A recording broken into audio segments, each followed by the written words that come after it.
고대인 여러분 안녕하세요. KUBS와 총장선거 대응위원회가 주관하는 제21대 총장선거 방송의 사회를 맡은 고려대학교 교육방송국 보도부장기 회원입니다. 이번 총장선거 방송은 크게 두 가지 파트로 구성됩니다. 1부에서는 후보자들의 비전을 들어볼 수 있는 공통질문과 각 후보자들의 공약에 맞춰 준비한 개별 질문에 대한 답변 들어보겠습니다.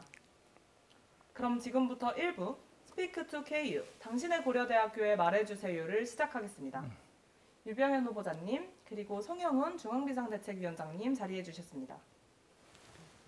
반갑습니다. 안녕하세요. 네, 1부 인터뷰는 크게 두 가지 순서로 나뉩니다. 우선 KUBS에서 마련한 공통질문에 대한 답변 들어보겠습니다. 이어서 총장선거 대응위원회에서 서울 캠퍼스, 세종 캠퍼스, 대학원 총학생회에서 수업한 개별 질문을 드리고 이에 대한 답변 들어보겠습니다. 공통질문부터 시작하겠습니다. 첫 번째 공통질문입니다. 유병현 후보자님의 기조는 무엇인가요? 네, 우리 고려대학교를 역동적인 대학, 새로운 시대를 여는 대학으로 만들기 위해서 출마하게 되었습니다. 감사합니다. 네, 감사합니다. 그럼 두 번째 공통질문 드리겠습니다. 총장 후보자로 출마하시게 된 계기를 말씀해 주세요. 네, 제가 보직을 오랫동안 했어요. 6년 3개월 동안 기후경영처장, 대협력처장을 맡아서 학교 발전을 위해서 여러 가지로 노력을 했는데요. 그러한 오랜 행정 경험으로 쌓은 지식과 경험, 그리고 그동안 얻은 소중한 고려대학교를 사랑하는 분들과의 인적 네트워크를 활용해서 우리 모든 고대 가지고 힘을 모아서 우리 고려대학교가 고등교육의 내일을 여는 대학이 될 수 있도록 하기 위해서 후보자로 출마하게 되었습니다. 감사합니다. 네, 감사합니다. 그럼 세 번째 공통질문입니다. 후보자님이 준비하신 학우들을 위한 대표 공약을 설명해 주세요. 네, 우리가 2025년은 120주년이죠. 120주년을 기념해서 저는 무엇을 할까? 우리 고려대학교 역사에 매우 중요한 것인데 저는 학생들을 위해서 학생회관을 새로 지어줘야 되겠다 이런 생각을 했습니다. 그래서 오면서도 우리 지금 인문사회계 학생회관, 제 어린 시절 추억이 묻어있는 학생회관인데요. 학생회관을 정말 멋지게 세련되게 첨단 건물로 지어서 고려대학교가 더 이상 시골 대학이 아니라는 그런 생각을 할 수 있게 하도록 하겠습니다. 특히 자연계 학생회관 너무 낡았잖아요. 자연계 학생회관 멋지게 지으면서 또 같이 연구동도 짓고 지하주차장도 짓고 그래서 선생님들 연구공간도 같이 해결하고 또 세종은 그렇게 또 오래된 건 아니지만 여러 가지로 불편합니다. 그래서 세종 학생회관도 리모델링을 할 생각입니다. 그게 저희 대표적인 공약이라고 할 수 있습니다. 네. 네, 감사합니다. 네, 지금까지 총 3가지 질문에 대한 유병현 후보자님의 답변 들어봤습니다. 마지막 한 가지 공통질문은 네. 총장선거 대응위원회의 개별 질문이 모두 마무리된 후에 드리도록 하겠습니다. 네, 감사합니다. 그럼 이어서 개별 질문과 그에 대한 답변 들어보겠습니다. 먼저 서울 캠퍼스 총학생회가 준비한 질문입니다. 질문은 총 4개이며 쟁점은 차례로 학사제도, 소통, 재정, 그리고 시설 운영입니다. 가급적이면 우리 학생들한테 유리하게 해줘야 되지 않을까요? 그래서 전 너무 당연하다고 생각하고요. 그 성적 평가에 있어서 내 친구를 경쟁자로 이렇게 삼아가지고 성적 평가하는 건 저는 오래전부터 반대 입장이었습니다. 그래서 절대 평가가 맞는데 다만 이제 이 강의를 하시는 교수님들 또는 강의를 개설하는 학과라든가 이런 선생님들의 그러한 어떤 교육 철학이나 이런 것들 존중해 드려야 되잖아요. 그래서 그런 부분은 자율적으로 결정하실 수 있도록 해야 되겠지만 저는 기본적으로는 절대평가가 맞다 이렇게 생각을 하고요. 가급적이면 우리 선생님들께서 그 절대평가로 이렇게 하시면 어떤가 그런 생각이 듭니다. 성적 한정 기준을 사전에 이렇게 공개해야 되는 건 너무 당연하고요. 그 학생들이 당연히 예측 가능성이 있어야 되겠죠. 그다음에 드롭 제도는 당연히 저는 있어야 된다고 생각해요. 저는 사실 제가 굉장히 민망한데 있는 줄 알았어요. 근데 그게 옛날에 있다가 없어졌다 하더라고요. 근데 학생들의 어떤 학습권 보장이나 이런 측면에서 드롭 제도가 필요하죠. 교수님 입장에서는 저 선생님 과목이 너무 좋은데 들어보니까 내가 원하는 그런 내용이 아니다. 그러면 얼마든지 드롭을 할 수 있어야 되겠죠. 그런데 들어봤더니 강의를 너무 못 하신다. 그래도 선택할 수 있어야 되겠죠. 그래서 저는 저 기본적인 제 철학은 자율성, 다양성, 창의성 이것이 이제 학교의 생명과도 같은 것이고 이것을 본부에서 절대적으로 뒷받침해줘야 된다 이런 생각이기 때문에 이제 그런 차원에서 볼 때는 드롭제도 또 도입을 해야 되고요. 저는 있는 줄 알았어요. 죄송하게 생각합니다. 네, 그 제가 이제 학생회관을 짓는다고 했잖아요. 근데 학생회관을 120주년 기념으로 이제 짓는다고 했는데 지금 홍보관 자리가 이렇게 헐려 있죠. 인문사회관.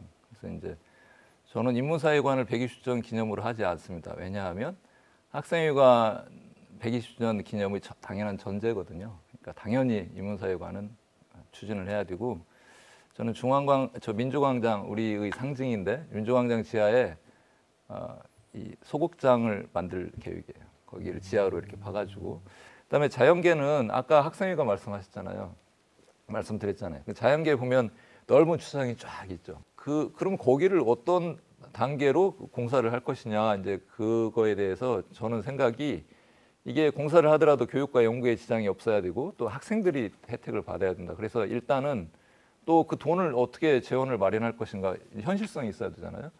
이제 학생회관을 계기로 먼저 뚫고 들어가야 되겠다 이런 생각이에요. 그래서 주차장을 거기에 다 이렇게 만들고 뭐 그 다음에 하는 거는 불가능하고요. 주차장 공사비가 700억 이상 든다는데 그래서 그게 아니고 학생회관을 지으면서 같이 연구동 교수님들하고 대학원생들 이렇게 연구할 수 있는 연구동을 같이 학생회관하고 같이 이렇게 하고 지하에 복지시설 넣고 주차장 넣고 그래서 1단계로 그 앞에 학생회관 주위 거기를 1단계로 공사를 해서 사이언스 컴플렉스 1단계를 시작하고 그다음에 이제 그다음부터 그다음 또 공대합이 있고 지금 저쪽 아산의학관 별관도 있고 그렇잖아요. 이제 그쪽을 다 2단계, 3단계로 이렇게 주차장도 만들고 건물도 세우고 기숙사를 지으면 기숙사비가 비싸면 안 되죠. 기숙사를 한 뭐 10만 원 정도만 내고 이렇게 거주할 수 있어야 그게 고려대학교 아닌가요? 그래서 저는 고민을 하다가 발상은 전환이다. 그래서 그 학교 주위에 그런 원룸 같은 거를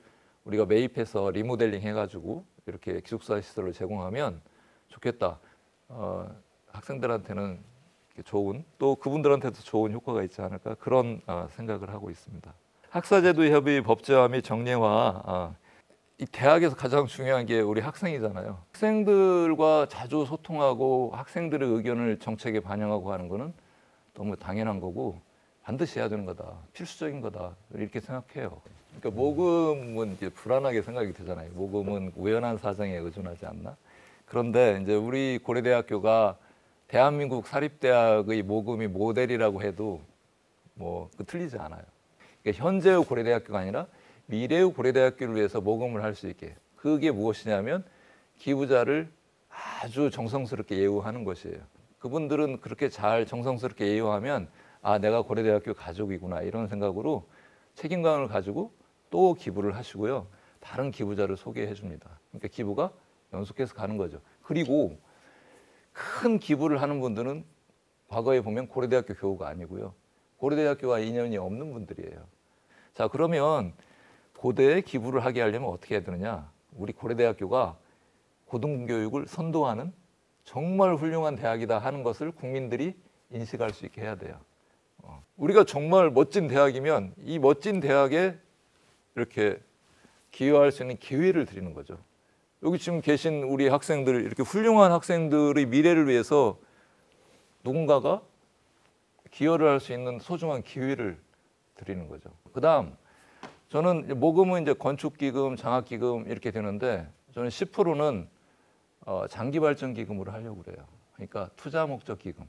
저는 기부자들한테 한 10%는 이거는 자산을 불릴 목적으로 투자 목적으로 우리 학생들의 미래를 위해서 쓰겠습니다. 이렇게 기부를 받으려고 그래요. 그래서 그 돈은 뭐 주식을 산다든가 뭐 채권을 산다든가 이렇게 투자를 해서 물론 전문가 우리 고대 출신 교우 훌륭한 분들이 있으니까 그런 분들을 모셔가지고 그렇게 해야 되겠죠. 근데 그것도 고려대학교 미래를 위해서 해야 되는 것이고 미국 대학들은 다 그렇게 하고 있어요. 그래서 그런 장기 발전 기금을 조성을 해야 되고 그게 재정 확충 방법 중에 하나예요. 그다음에 또 하나는 우리가 그러면 뭘로 또 재정 확충을 해야 되느냐? 우리가 잘하는 걸 해야 된다. 잘하고 사회에 기여할 수 있는 거. 그게 무엇이냐면 교육이에요. 근데 지금 평생교육, 사회교육 시장이 폭발적으로 증가하고 있어요. 우리 고려대학교는 뭐예요? 최고의 교수님들이 계시잖아요. 저는 평생교육원을 글로벌 사회인재교육원으로 바꿔서 이걸 확대 개편해가지고 은퇴자 평생교육은 물론 더 세련되게 막 고급 과정으로 해야 되겠지만 지금 이제 우리 평생교육원이 잘 할 때 순수익이 한 5억 정도 되는데 제 생각은 그거 우리 고려대학교 역량을 활용해서 하면 금방 한 100억 정도는 올릴 수 있지 않을까 하는 생각이에요. 그 다음에 저 이제 여기 와서 이렇게 방송하는데 온라인 교육을 이렇게 사회교육으로 많이 활용하면 너무 좋을 것 같아요. 그래서 학교에 그런 온라인 교육 프로그램을 집중적으로 할 수 있게 글로벌 사회인재교육원에 만들어야 되겠다. 세 번째, 외국인 학생도 우리 소중한 고려대학교 학생이잖아요. 학과로 이렇게 들어오는 학생들은 더 우수한 학생들을 들어오게 하고 장학금이나 이런 걸 해가지고 그리고 글로벌 인재학부를 따로 만들어서 거기는 그냥 이렇게 자격이 웬만하면 이렇게 거기에 받아들이고 그래서 거기서 한국어도 가르치고 교육이 되면 어느 정도 자질이 되면 2, 3학년 때 이렇게 학과에 보내고 해요. 지금 외국인 학생이 잘 많이 올 때 한 2,000명 들어오거든요.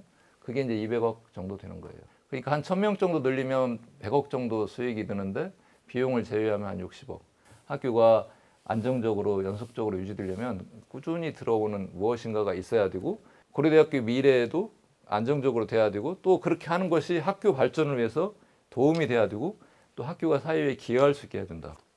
제가 거기 가서 이렇게 생각하면 할수록 너무 좋은 거예요. 너무 좋은 기회인 거예요. 왜냐하면 지금 세종시가 거기에 국가기관이 다 이전하고 있거든요. 그러니까 세종에 세종 캠퍼스가 있는 게 우리 고려대학교의 발전을 위해서는 너무 좋은 거예요. 근데 세종하고 우리는 회계상으로 딱 분리돼 있어요. 그리고 교원 이동도 안 돼요. 지금. 그러니까 사실상은 다른 학교처럼 이렇게 돼 있거든요. 세종 캠퍼스가 안암하고 대등한 이런 캠퍼스로 된다고 해서 안암에 미치는 영향은 없어요. 오히려 그로 인해서 세종 위상이 올라가고 세종이 발전하면 안암이 더 올라가는 거죠. 그다음에 이제 치과대학이나 고대병원은 사실 치과대학은 우리 병원이 수건 사업이에요. 우리가 치대가 없잖아요. 근데 치대가 없으면 굉장히 힘들어요. 의대 입장에서는. 그런데 그걸 오래전부터 세종에 만들려고 추진하고 있었고 지금도 하고 있어요. 고대병원도 사실은 여기 병원하고 멀리 떨어져 있는 건 문제가 안 돼요. 왜냐하면 우리 지금 병원이 안암, 구로, 안산 다 나눠져 있잖아요. 아무 문제 안 돼요. 오히려 고대병원의 영토를 확장한다는 점에 있어서 굉장히 의미가 있고 그다음에 세종시에 양질의 그러한 의료 서비스를 제공한다는 점에서 실질적인 행정 수도이기 때문에 또 거기 그런 병원이 생기면 세종 캠퍼스가 발전할 수 있어요. 거기 교수님들하고 이렇게 협업을 할 수 있어서 바이오 사이언스 관련해서. 네, 지금까지 서울 캠퍼스 총학생회 질문에 대한 답변이었습니다. 다음은 세종 캠퍼스 총학생회가 준비한 질문입니다. 제가 생각한 대로 만약에 특성화 병립 캠퍼스로 되면 세종의 교우들이 더 자긍심도 생길 것이고 더 힘이 나서 이제 많이 기부를 할 텐데 저는 세종 교우들에 한정하지 않고 제가 이제 그러한 본관도 이제 왜 생각을 하고 있냐면 그렇게 세종 학생들도 자부심을 가지고 떠올릴 수 있는 건물을 만들어야 되는데 그러려면 세종만의 힘으로는 안 되겠죠. 모든 고대 가족들이 힘을 모아서 이렇게 그래서 하여튼 뭐 세종뿐만 아니라 다른 교우들도 또는 일반 국민들도 세종을 멋지게 발전시키면 일반 국민들도 그런 식으로 전략적으로 잘하면 기부금을 많이 늘릴 수가 있겠죠. 네. 계약학과는 전략적 판단이 필요한 거예요. 근데 기업이 이제 이런 인재들이 필요하니까 우리하고 이제 같이 협업을 하자고 요청을 하는 거잖아요. 반도체학과 같은 경우에는 SK 하이닉스하고 하고 있는데 추가로 또 할 수도 있어요. 삼성하고도 또 할 수 있는 거죠. 그러니까 서울에서도 여러 개 학과를 열 수도 있는 거예요. 전략적 판단에 의해서 어떻게 하면 우수 인재를 사회가 필요로 하는 인재를 우리가 배출을 할 것이냐. 그리고 이제 이 계약학과라는 것은 5년 한시적이에요. 그때 필요로 하는 인재를 배출하기 위해서 이렇게 하는 거거든요. 그러니까 그런 차원에서 생각하면 똑같은 학과를 유사한 학과를 세종에 당연히 할 수 있는 거죠. 세종에 여러 개 할 수도 있고요. 서울에 여러 개 할 수도 있고. 이제 그러니까 그러면 우리가 하나의 캠퍼스로 가려면 세종은 안암과 뭔가 다른 진짜 특성화로 가야 되고 저는 이제 그러면 예를 들면 서울보다는 더 실용적인 측면을 강조해서 세종에 가면 무조건 100% 취업한다라든지 뭐 그런 식으로 프로그램을 짜서 기획을 해서 한다든지 그런 식으로 하는 것이 중요하고, 근데 여하튼 이 계획학과는 좀 생각을 관점을 달리 해야 된다 생각합니다. 네. 네, 지금까지 세종 캠퍼스 총학생회 질문에 대한 답변이었습니다. 마지막으로 일반 대학원 총학생회가 준비한 질문입니다. 네, 우리가 이제 대학원 장학금은 좀 소홀히한 감이 있어요. 저는 우리 고려대학교에서 이렇게 키운 학자들이 우리나라 모든 대한민국의 모든 대학에 가서 교수로 활동을 하는 게 제 꿈이에요. 그래서 그러려면 학문 소속 세대 양성 기금이 있어야 되겠다. 학문 소속 세대. 그래서 그러면 대학원생들 그런 BK나 이런 데 선정되지 않은 학생들을 지원해야 할 수 있는 그런 기금뿐만 아니라 그건 말할 것도 없고 학위를 받고도 이렇게 학교의 연구소나 연구소 연구원이나 이런 걸로 이렇게 근무하게 하면서 이런 생활비나 이런 것들이 지원이 될 수 있는 연구비 형식으로 물론 그래서 그런 학문 소속 세대 기금을 만들 생각이고 지금 당장 한 50억 정도 생각하고 있고요. 또 한 가지 제가 이제 세상을 바꾸는 연구기금을 생각하고 있는데 우리가 과거에 이제 모금은 건축이나 장학 위주로 되어 있는데 연구비를 만들어야 되고 우리 교수님들 역량이 훌륭하기 때문에 기업체나 뭐 국가 정책과제 이것도 중요하지만 거기에 관계없이 먼 미래를 내다보고 할 수 있는 연구가 필요하고 당연히 누구랑 같이 하죠? 그 연구는 대학원생들하고 같이 하잖아요. 그래서 그게 실질적으로는 그 혜택이 대학원생들한테 돌아갈 수 있도록 그렇게 할 생각입니다. 처음에 이제 학생이 피해 사례가 있으면 이 학생이 빨리 와가지고 여기 양평센터에 와가지고 지금은 성평등센터죠. 이런 사례가 있어요. 이렇게 얘기를 해야 되는데 잘 못해요. 그렇잖아요. 뭐 그렇게 그런 갑작스럽게 정말 끔찍한 일을 당했기 때문에. 그래서 제가 그러면 학교에서 학생을 보호할 책무가 있기 때문에 학교에서 선제적으로 조치를 취해야 되겠다. 제가 규정을 보니까 직권 조사를 할 수 있더라고요. 우리가 학생을 보호할 책무가 있기 때문에 그 학생의 피해 사례를 발견한 이상, 인지한 이상 우리가 먼저 조사를 해서 조치를 해야 됩니다. 그래서 저는 이제 우리 학교가 안전한 캠퍼스, 학생들의 어떤 성적 자기 결정권이라든가 인권 이런 것들을 보호하는 것은 그건 기본이 되는 것이고 너무 중요한 것이다. 학교에도 온 오프라인 이 민원센터를 만들어야 된다. 종합민원센터. 그래서 거기서 학생들이 익명으로 이렇게 피해 사례도 얘기할 수 있게 하고 또는 그 학생들이 또 거기서 이렇게 주고받는 걸 모니터링 해가지고 문제가 있다고 생각되면 직권으로 또 조사를 해서 이렇게 하고 그래서 그러한 기민하게 학생의 인권을 보호하는 것은 모든 조치를 다 취할 거고요. 그 다음에 이제 이게 또 이제 법률상 처벌하는 거하고 감정적인 문제하고 좀 다르거든요. 도덕적, 감정적으로 볼 때는 너무 그런데 법률상으로는 또 그래서 이렇게 돌아왔다. 그러면 그 학생을 보호해야죠. 그것도 2차 피해가 없게 해야죠. 수업이라든가 이런 데서 피해가 없게 이제 그런 점은 세심하게 제가 조치를 취할 그런 계획을 가지고 있습니다. 네, 지금까지 총장선거 대응위원회의 개별 질문에 대한 답변 들어보았습니다. 이제 마지막 공통 질문 드리겠습니다. 유병현 후보자님을 한 줄로 어필하신다면 어떻게 표현할 수 있을까요? 네, 한 줄로요? 저를요? 네. 네. 우리 학생들한테. 네, 저는 우리 학생들이 어린 저라고 생각합니다. 제가 강의를 할 때 어린 나를 앉혀놓고 강의를 한다 하는 그런 생각을 했거든요. 우리 학생들이 21세기에 태어난 학생, 21세기에 태어난 어린 나의, 젊은 나의 교육과 연구를 책임지는 21대 총장 후보자 유병현입니다. 이렇게 말씀드리겠습니다. 감사합니다. 네, 감사합니다. 이상으로 제21대 총장선거 방송 1부는 여기서 마치겠습니다. 2부에서는 공적인 자리에서는 미처 확인해 볼 수 없었던 각 후보자들의 성격, 가치관, 비전 등을 보여드리는 인터뷰 준비했습니다. KUBS가 준비한 방송이 오는 7일에 진행되는 학생 전체 투표를 앞둔 학우 여러분들께 도움이 되기를 바랍니다. 시청해주신 고대인 여러분 감사합니다. 네, 감사합니다. 네.